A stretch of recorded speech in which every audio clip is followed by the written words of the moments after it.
not known to many.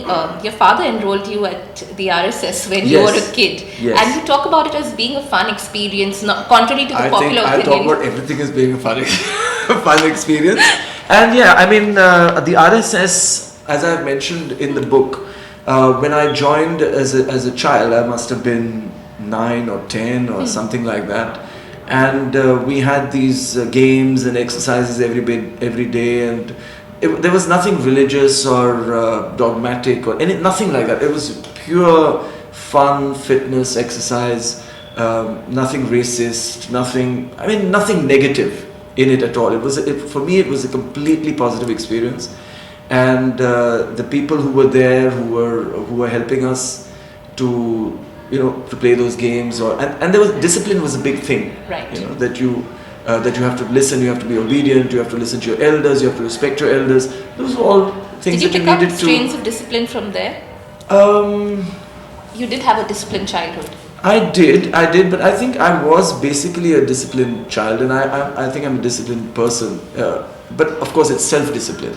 I don't think I'm very happy when I'm told what to do, like everybody. I don't like to be told what to do. I like to find out for myself. Even when I am, so a lot of people like guidance, so they don't like to be told what to do, but they like to be guided when they trust somebody, like a coach or a trainer, Right. for example. But I don't even like that.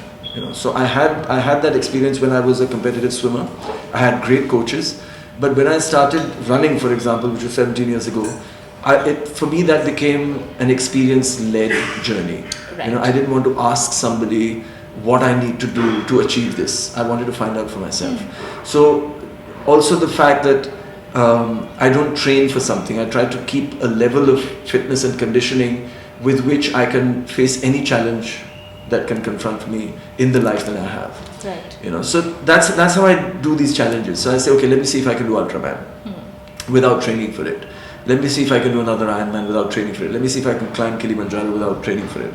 I'll just go out and run now. The moment marathon, don't need to train for it, because I have maintained a level of fitness that allows me to do that. And that level of fitness I have achieved only through being regularly active all my life. Right. I've never done anything really specific to achieve it. So moving back to RSS, how long were you there? I don't remember, maybe a couple of years, not too many years. Not too many. 2 or 3 years, maybe. And I went to camps as well, which again, it was about, of course we marched here and there, and there was a uniform, and we learned stick fighting and all kinds of things.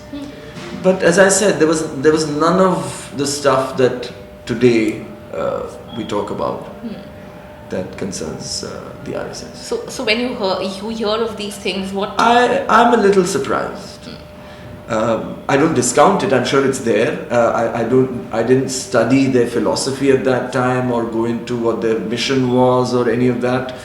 But for me, I think it was a good experience. It was a good experience. And to me, the people that I was with, they were good people. In the book, there is this point where the course of your life changes with a small debacle that you have with an Indian coach, Yes. your swimming coach, Yes, in yes. 1986, Yeah. and that kills your chances with the Asian Games. Yes. Now, when you go back to it, I think there's one line where you mentioned that you would have wished things were different. Yeah. And you would have done things differently. But I should have been a little diplomatic.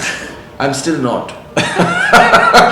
But now I'm in a different position Right. today. At that time, I didn't understand that I should have been diplomatic. I'm sure there would be situations even today where I know I would need to be diplomatic, and I would understand that, and I would do it. But at that time, I was.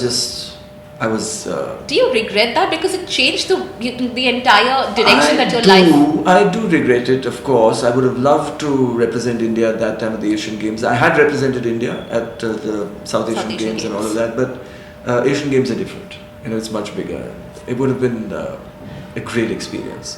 So of course I regret it, and I think it was my fault. I should have been smarter at that time. I don't blame the coach, because that's the way they are. What can you do? But it's always about how you deal with the situation that tells you who you are, right? So I didn't deal with it correctly.